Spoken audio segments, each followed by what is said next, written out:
So ayun guys, no, ang ating third vlog ay nakasakay na tayo dito sa Dollar ng Kimco, no. Guys, ay bagong-bago to.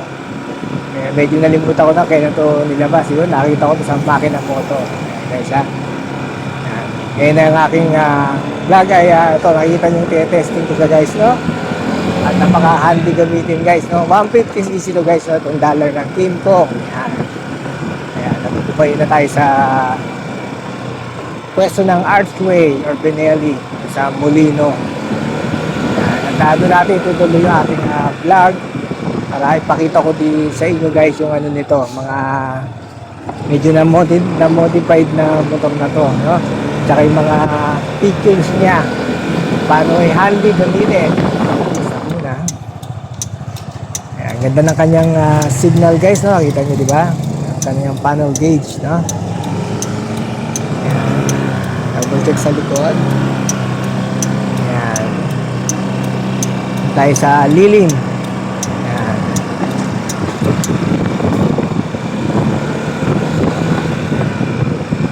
Tayo sa safety guys. May nakarang na punong natumba. Tayo sa lilim.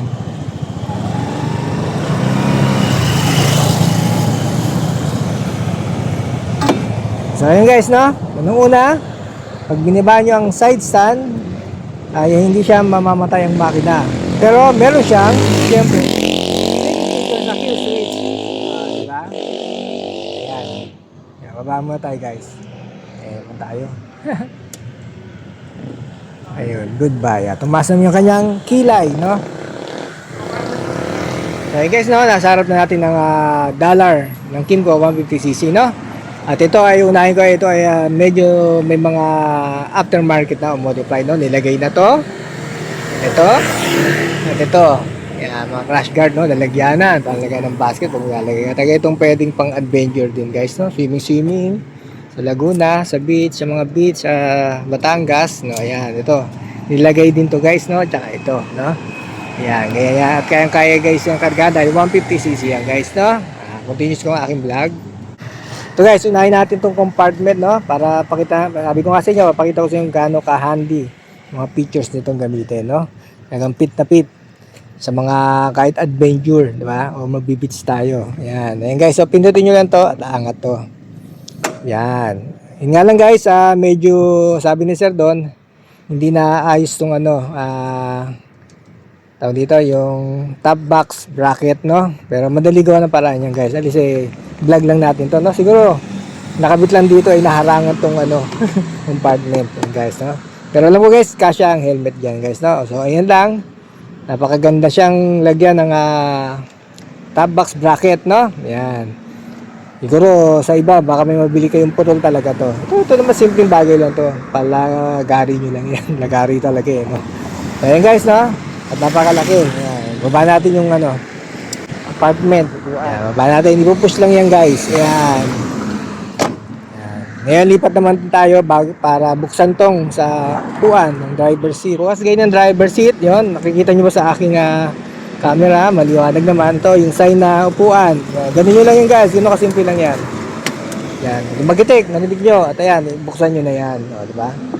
Kasya rin yung helmet. Diba? Kaya kompleto to guys. Fit na fit. Mahilig tayong magligo sa mga poles at mga beach na tulad ko, yung mga binablog ko. Yan, sara natin yan. Ano pa yung sara? Yun. Tapos, gasolina naman guys, no? Medyo bali yung susi, baka mabali natin yung susi. Sa kabila naman, bumukas siya, may gano'n naman yung kilay. Yan, ayun. Nakita nyo guys, no? Click nyo lang doon, yung arrow na ganyan na pang ano ng gasolinahan. Na drawing. Yan. Kasi babalik lang natin guys yan. Okay na. Di ba? Ano lang siya. Ano naman. Yan. Ito ang standby, no? Ayan. Ngayon guys, ulitin ko pag start ulit nito, no? So galing dito sa standby na ganyan. Pagbukas nyo, yan, yung pangalawang guhit na may dalawang guhit. Ayan. Mag-hello na yan. Ayan. Ulitin ko. Yan. Diba? Nag-hello siya. Mikindat. Yan. Tapos guys, kompleto naman to, no? At meron siyang hazard. Ay, start muna natin. Yan, pakita ko pala guys, i-start pala, no? Baba nyo lang yan, yung kill switch. At yan, preno lang. Yan. Tapos guys, yun lang naman, meron ditong high-low. High-low. Yan, ilaw niya, o diba? Yan yung high-low niya. Yan, nakikita nyo, no? Yan, tapos passing. Ayun, passing. Kompleto guys, ha? Yan. Yan ang, ito natin, mamaya na yung specs. Yung specs, medyo mahina tayo guys mag-vlog eh. Yan, ito yung hazard. O, diba? Pag hazard, diba? Kita-kita nyo guys yung ilaw niya, no? Okay talaga ng motor na ito eh. Parang sarap bilhin.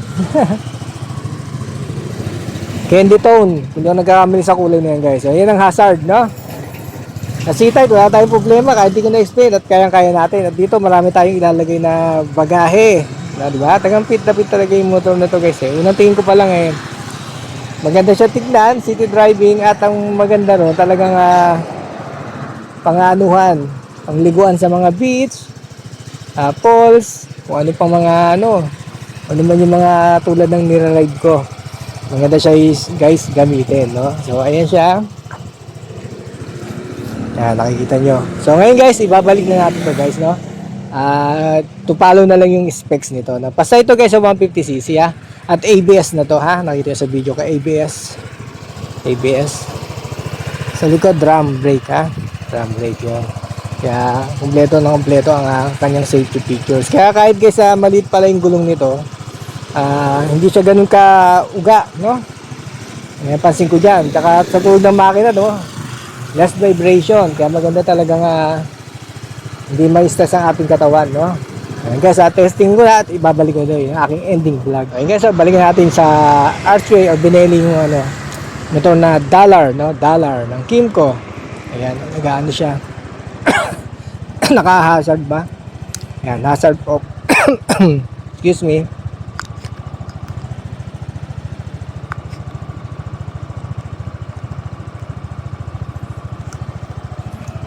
So ayan guys, balik na tayo doon at try natin mag-testing pa ng ibang motor ha. Ayan, sana nag-enjoy guys sa aking vlog dito sa Dollar ng Kymco. At ayan, anda na tayo. Ayan, medyo nailang tayong paanda ng automatic kasi nasanay tayo sa automatic at may clutch. Pero gusto ko rin lang magkaroon ng automatic. Ayan. Near future, magkakaroon tayo nito, pambili. Medyo pinalad tayo. Ayan, kasi ayan, takbo natin. Garpin ha. Guys, ang maganda. May address dito. May nagay yung pam dyan. Hindi ko makakita yun. Hindi pala na ilabas yung isa. Ayan. Ayan guys, yung pa. Pwede yung lagay ito sa unahan, no? Para fit na fit sa akin guys yung motor na ito sa height kong 5'6", no? Ang height ko guys sa 5'6", ha? Fit na fit, no? Kahit may back ride.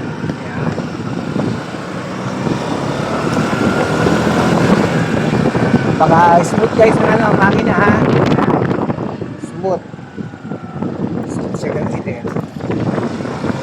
Cornering, madali ito sigurado. Pakita nyo, madali po siyang yan.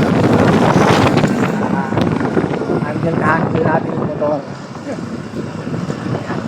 Yan tayo. Yan. May nakilay. May aso.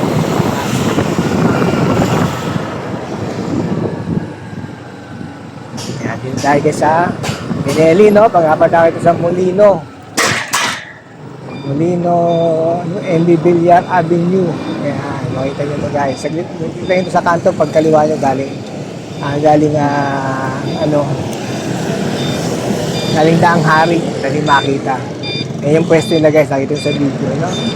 Ayan. Yes, parking natin ito at tayo yung 550cc. I stick to my 4-step